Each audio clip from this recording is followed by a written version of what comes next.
Assalamualaikum warahmatullahi wabarakatuh. Halo semuanya, perkenalkan nama saya Nada Aulia. Pada kesempatan kali ini, saya akan membahas materi tentang teks prosedur, yaitu teks yang memahami cara membuat, melakukan, dan menggunakan sesuatu. Teks prosedur merupakan jenis teks yang berisi langkah-langkah atau tahapan yang harus dijalankan secara berurutan untuk mencapai suatu tujuan. Bayangkan, suatu proses dilakukan tanpa mengikuti urutan langkah yang jelas. Proses tersebut tidak akan berjalan dengan baik dan hasil yang diperoleh pun tidak sesuai dengan tujuan. Oleh karena itu, teks prosedur diperlukan sebagai panduan yang runtut dan sistematis. Mengapa kita butuh panduan? Karena tujuan utama teks prosedur adalah memberikan petunjuk yang jelas kepada pembaca tentang cara membuat sesuatu, misalnya cara membuat bontot. Kemudian melakukan sesuatu, misalnya cara melakukan pertunjukan seni debus pada masyarakat Banten, dan menggunakan sesuatu, misalnya cara menggunakan alat tenun tradisional Baduy.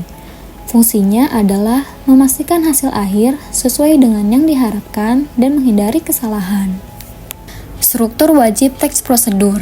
Sebuah teks prosedur yang lengkap memiliki 3 bagian utama. Pertama, tujuan atau judul. Berisi hasil akhir yang ingin dicapai, biasanya menjadi judul teks itu sendiri, contohnya cara membuat bontot. Kedua, material atau alat dan bahan. Berisi daftar alat atau bahan yang dibutuhkan. Bagian ini tidak selalu ada, terutama pada prosedur melakukan sesuatu. Contohnya ikan bandeng, air, panci, dan lain-lain. Ketiga, langkah-langkah. Ini merupakan inti dari teks prosedur. Berisi tahapan kegiatan yang harus dilakukan secara kronologis atau berurutan. Kaidah kebahasaan teks prosedur. Pertama, kalimat perintah atau imperatif, yaitu kalimat yang menyuruh untuk melakukan sesuatu. Biasanya diakhiri dengan partikel lah, kan, atau tanpa imbuhan. Contohnya, tuangkan lapisan kedua di bagian atas lapisan pertama dan kukus lagi sekitar 10 menit sampai matang. Kedua, konjungsi temporal atau kata hubung waktu yang menunjukkan urutan waktu. Contohnya, pertama, kedua, kemudian, selanjutnya, setelah itu, lalu, dan lain-lain. Ketiga, verba material dan tingkah laku. Verba material merupakan kata kerja yang mengacu pada tindakan fisik. Contohnya, mencampurkan, tuangkan, dan kukus. Verba tingkah laku merupakan kata kerja yang mengacu pada tindakan yang diungkapkan. Contohnya, siapkan, pastikan, sisihkan, dan lain-lain. Keempat, kalimat deklaratif atau pernyataan yang berisi informasi atau pernyataan untuk pembaca. Contohnya, kukus adonan tersebut selama kurang lebih 30 menit hingga setengah matang. Kelima, keterangan atau adverbia. Memberi detail cara, alat, atau tujuan. Contohnya, aduk hingga merata dan tidak ada gumpalan. Jenis-jenis teks prosedur. Pertama, teks prosedur sederhana. Terdiri dari langkah-langkah yang sedikit, singkat, dan mudah dilakukan. Kedua, teks prosedur kompleks. Terdiri dari banyak langkah dan seringkali ada sublangkah dan memiliki struktur yang lengkap. Ketiga, teks prosedur protokol. Langkah-langkahnya bisa diubah-ubah tanpa mengubah hasil akhirnya, seperti cara membuat mie instan. Bumbunya bisa dimasukkan duluan atau belakangan. Tujuannya tetap sama meskipun urutannya beda.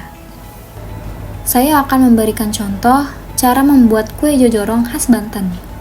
Kue jojorong adalah makanan khas Sunda Banten dari Kabupaten Pandeglang. Bahan-bahannya 200 gram gula merah disisir sampai halus, daun pisang secukupnya dibentuk menjadi takir. Bahan lapisan pertama, 100 gram tepung beras, setengah sendok teh garam, setengah liter santan cair, 1,5 sendok makan tepung sagu, 50 ml air pandan suji.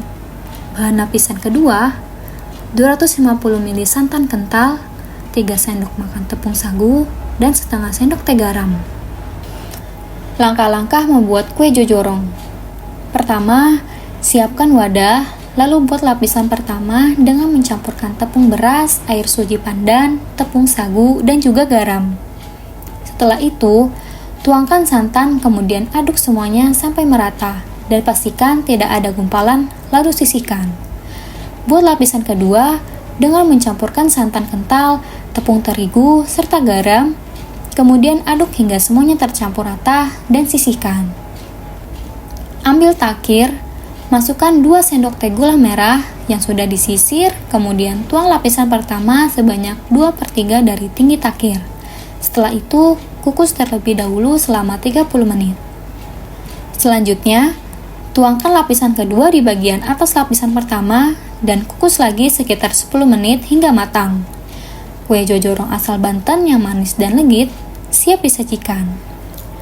Sebagai kesimpulan, teks prosedur merupakan jenis teks yang berfungsi sebagai panduan untuk membuat, melakukan, atau menggunakan sesuatu secara sistematis dan berurutan. Kehadiran teks prosedur membantu suatu kegiatan dilakukan secara tepat dan terarah, sehingga mengurangi risiko kesalahan. Pemahaman terhadap struktur, kaidah kebahasaan, dan jenis-jenis teks prosedur sangat penting agar tujuan yang diinginkan dapat tercapai secara optimal. Sekian pembahasan dari saya mengenai teks prosedur. Semoga materinya bermanfaat. Terima kasih untuk teman-teman semua. Sampai jumpa di video berikutnya. Wassalamualaikum warahmatullahi wabarakatuh.